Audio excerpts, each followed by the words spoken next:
Қайырлы күн достар, менің каналыма қош келдіңіздер. Бүгін сіздерге ең оңай пиццаның рецептісімен бөлісетін боламын. Ол үшін бізге ашытқы, тұз, қант, май, ұн және бөлме температурасындағы су. Алдымен суды алып, оған ашытқыны салып,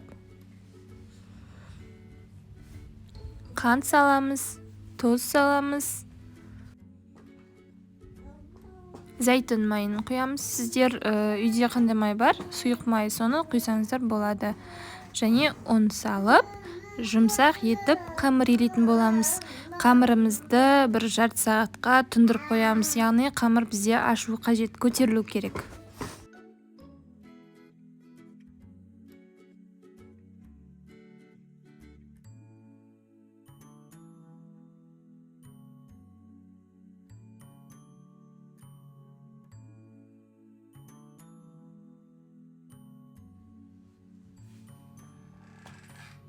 Қамырымыз көтерілді. Бұл қамырдан екіге бөліп, екі пицца шығатын болады. Пиццамызды қолмен жаямыз. Өздеріңіз қалағанша начинка саласыздар, бетіне сыр саласыздар.